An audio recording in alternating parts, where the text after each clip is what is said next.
You talking about the Warriors or politics? Anyway, it's always preferable.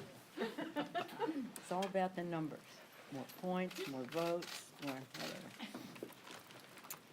So here we are. Thank God government is open again.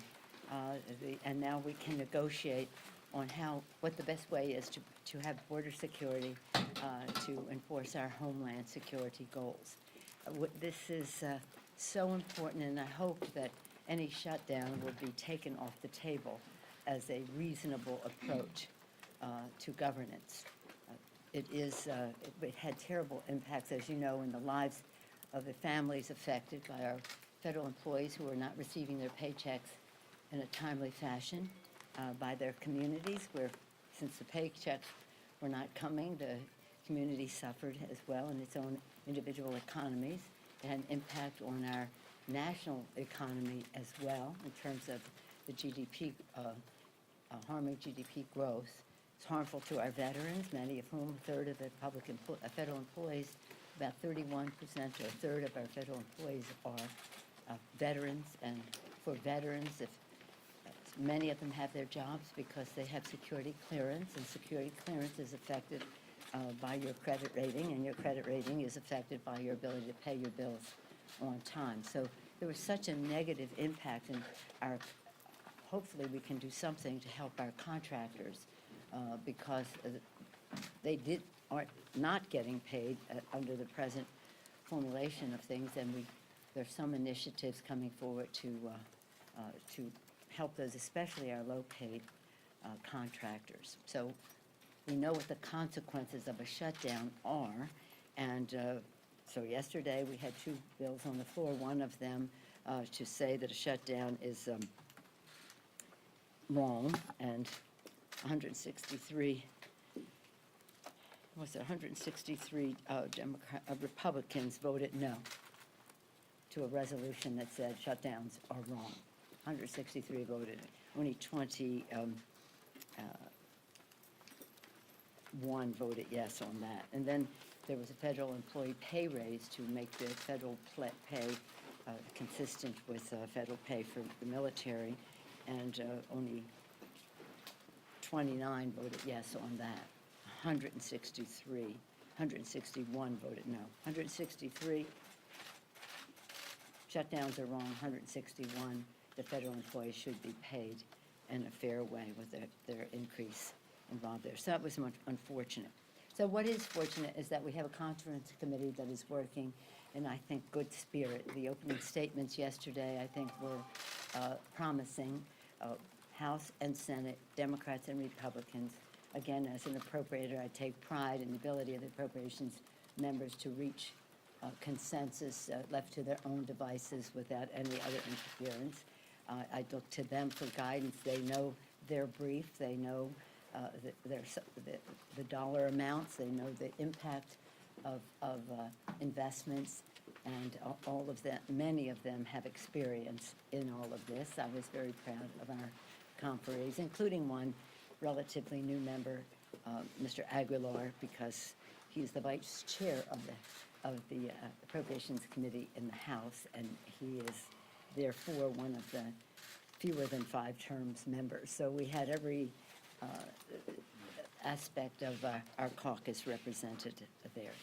The border security, those members, our 6 conferees, came forth with a public statement about border security, and they put forth what they saw as the best way, the most cost-effective way to have border security. They talked about 1,000 new customs officers, new imaging technology, and critical repairs at the land ports of entry. As you know, 90% of whatever comes into our country comes in the southern border, comes through the ports of entry, whether it's asylum seekers or whether it is our drugs and the rest of that. So having more funding to repair and expand the ports of entry is very important. The technology that goes with that, non-intrusive scanning, that cars and trucks and all can go right through without stopping, and the rest with improved technology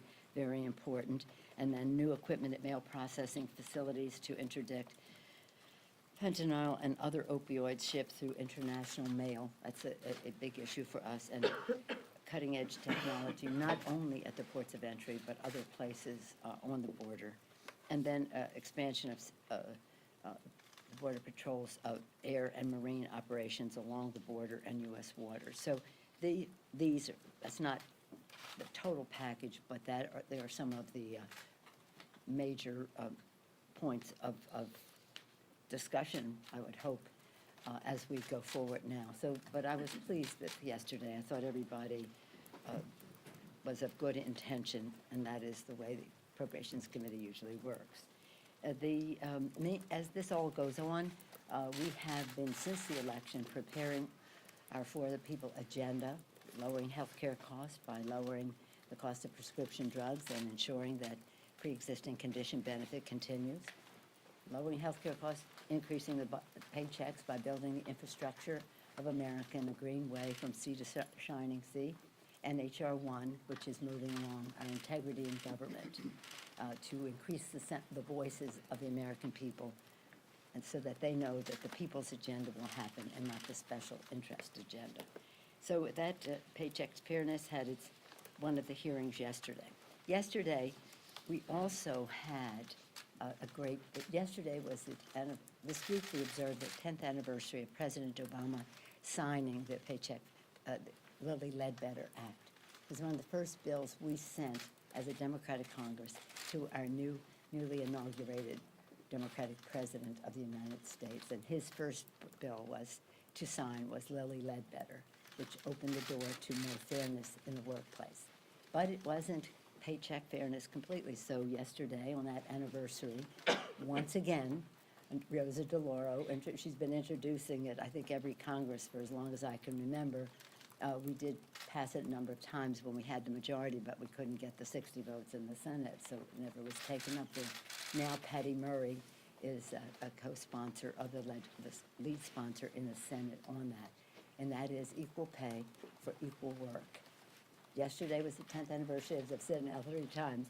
April 2nd is Equal Pay Day. That is the day at which women start to get paid for their work for the year, as opposed to what men make for the year. So we hope that this bill could be signed into law by that day. All a part of the For the People agenda for bigger paychecks, lower health care costs, more integrity in government. Any questions? Yes. Yes, ma'am. We Over got the blue sign today. How about this? Blue. We match, so. Pink blue. During the government shutdown, we heard from President Trump and his offering to provide 3 years of protection for DACA recipients. I'm wondering if in these current negotiations, if the fate of Dreamers is being discussed, or, are Dreamers getting lost in all of this? First of all, let me clarify what the president did. He did not, what he did, the Dreamers, DACA, because that's a narrower universe. The Dreamers are twice the number of the DACA recipients. So, but in his comments, he said he wanted to protect the DACA. What he did was, he took away the protections DACA had. He took away the protection TPS had, temporary protected status, people in our country had. He took away an initiative of President Obama to facilitate amnesty questions in the country of origin. He took those away. And then he said, I'm going to give these back to you temporarily if you give me a wall. Well, you shouldn't have taken them away in the first place. These protections were there until you decided to take them away. And so now you're going to come back and say, I'll give them back to you for 3 years. That is not a protection. Protection is something that has certainty to it. So it was really disappointing. Having said that about what the president did, I take these are protections that exist. I'll take them away. I'll give them to you temporarily. You give me a wall permanently, a non-starter. And then in terms of this negotiation, it's up to the conferees to negotiate, but the point is, what is the best way to protect our border? And you've heard some of the ideas that are there, many of which the President talked about in that speech as well. We recognize, as I said, 90% of what we're concerned about, whether it's drugs or whatever, come through the ports of entry. Let's make them stronger with roads to go with it so that we can facilitate commerce and tourism and immigration, and first and foremost, security. Madam Yes, sir. Speaker, You said that earlier, just a minute ago, you said that the committee should be left to a consensus of its own devices. Yes. Whatever the product is, are you committed to allowing a floor vote? Whatever conference agreement that they have, are you committed to bringing that to the floor for a vote? Well, if they come up with a bipartisan consensus, of course. Even if it includes border wall money, though? We're not having a negotiation over this right now. They're having a negotiation over it in there. There's not going to be any wall money in the legislation. However, if they have some suggestions about certain localities where technology, some infrastructure, as I said, about the ports of entry, we might need more ports of entry, we might need some roads. That's part of the negotiation. It is not a negotiation for the president to say, what did he say today? Congress is, it doesn't matter what Congress does. I knew that he wanted it all to himself. I mean, oh, really? A president who wants to have Congress be completely irrelevant in how we meet the needs of the American people? No, come on. So let them work their will. I'm an appropriator. See, that's where one of the places I was forged. Intelligence. Should we go to that subject on the president? Intelligence and appropriations. And they know their brief, they know their limitations in terms of financial resources, and they have to choose the best way to use the money for the American people. So I have confidence in what they can do. Madam Speaker, Mitch McConnell indicated earlier this week he might be open to supporting legislation that would end government shutdowns in a permanent way. Would you support legislation to effectively outlaw government shutdowns? Well, yeah, but there's so many possibilities on the table that I don't think that should be part of this agreement, because there's not a consensus as to what that would be.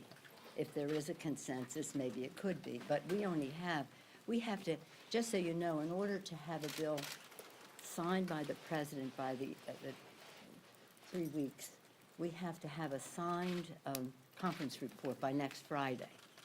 So we only have this week plus 1 day, with the State of the Union in between, to get this done in order to then bring it to the floor and have it on the president's desk. So to the extent that we can keep it simple, what is this about? This is about border security, Homeland Security, which is a bigger issue, and it's about the 6 other bills that need to be passed in order to completely open up government, but which are not controversial. And again, I feel confident about the ability of Congress to do the right thing in that, respecting the differences of opinion might be there, but that's what a negotiation is about. So could there be a consensus? I know of at least 3 different versions of the story. And you have to have consensus, keep it simple. It is something that can be injected there, yeah, but certainly we should not have any more shutdowns. Thank you. You often talk about the diversity of viewpoints in the Democratic caucus in your group. There are pro-life Democrats in your group. Considering the comments from Governor Northam yesterday, how does that make it harder for pro-life Democrats in the party, and does that cause problems at all? I'm sorry, I just don't know what he said yesterday. Speaker I just don't know. Pelosi, Yes? something Are you you going to said ask a new question, or is it the same old, same old? on Friday, after the Roger Stone arrest, you put out a statement saying the president's continued actions to undermine the special counsel investigation raise the question, what does Putin have on the president politically, personally, or financially? Do you really believe that the Kremlin has something compromising on this president? I think it's a question, but by the way, I've been asking that question for 2 years, almost as long as you've asked me, is there any money for the wall and the bill? No, I've always said that. What Do you have is evidence to this? suggest What that? is this? Something is wrong with this picture. Yeah. Nancy. You talked about intelligence, and obviously, Yeah. your counterpart in the Senate, Chuck Schumer, sent a letter to Yeah, DNI yesterday. just learned that, Are yes. you planning to take any further action, given the discrepancies between the president and his intelligence advisors when it comes to global hotspots? Well, I think what the public saw this week was the fact that the president has not paid attention to the intelligence that has been given to him on many of these subjects. I thought it was courageous that the different heads of different aspects of our intelligence community spoke truth to the country and to power. Their opening statements are usually vetted by the White House. So they made their statements, and also they answered the questions. I'll see what our intelligence, I'm very proud of Adam Schiff and the members of the Intelligence Committee as to when they will have that particular presentation made to the House Intelligence Committee in open forum. There may be some closed activity with the Appropriations Committee. I'm not sure about that. But it was stunning. And as I say, as one who's started in the early 90s as an appropriator and one who served as a ranking member, the job that Adam Schiff had until he now became chairman, and then ex officio for all the years I've been leader or speaker of the House, I track this very closely. And one dismaying factor of it all is that the president just doesn't seem to have the attention span or the desire to hear what the intelligence community has been telling him. So for him to make the statement that he did yesterday, that's cause for concern. And what's the practical Madam Speaker. implication of that when it comes to keeping our country safe? Well, I think that it's important for the Republicans in Congress to recognize that they have to weigh in with the president to say, you can't act without knowledge. The intelligence community is there to be a protection for the American people. When I started all those years ago, it was about force protection. I've shared this with some of you. It was about force protection. It was about other overarching issues, money laundering and those kinds of things, and how they affected our security. But then, of course, the anti-terrorism initiatives in the 90s emerged, and you know much of what has happened since then. But it is a real protection for us to keep us from having to go into initiate hostilities, or if we do, to make sure that we have the intelligence to protect our men and women in uniform, and also to fight terrorism in its many forms. So for the president to say, almost, again, we don't need Congress, and I know more about what's happening in our threats in the world, worldwide threats, than the intelligence community, even though I haven't paid attention when people have described it to me. That's a cause for concern, and I would hope that the Republicans in the Congress would either have an intervention with the president about that, or recognize the problem that it faces to our country and take some congressional action. Do you agree with No, the no, Democratic? this is the last one, yes, ma'am. Thank you, Madam Speaker. Do you agree with Democratic Caucus Chair Jeffries when he says enhanced fencing should be on the table in these negotiations? I don't know that, I did not hear his comments, but you know, did you see the presentation yesterday of Henry Cuellar of Texas? He was the only border person, actually, although all of our Californians are a border state, and Texas, he's a border, he represents Laredo and surrounding areas there. And he showed the border. Many places on the border, there are cliffs,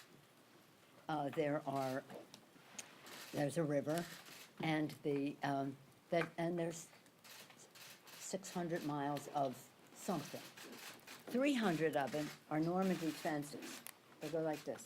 You know what a Normandy fence is? 300 miles of this, so the cars cannot go by.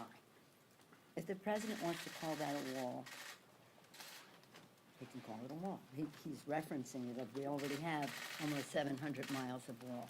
So again, it's a place for enhanced fencing Normandy fencing would work. Let them have that discussion, because it's all about two things. Cost-benefit analysis.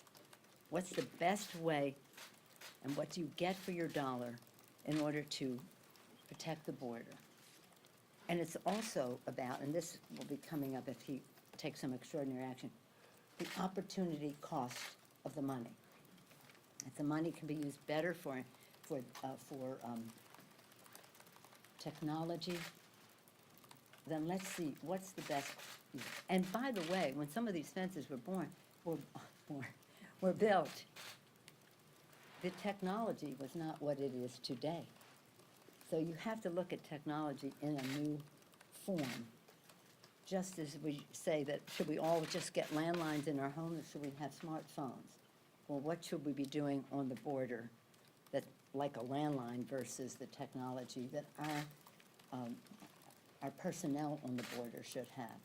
So what they're talking about is more personnel, enhancements of the ports of entry, which require construction. We already had that in the bill we passed last week in terms, it went under the Department of Treasury Appropriations bill, because it's GSA, all that. More on the subject than you may want to know.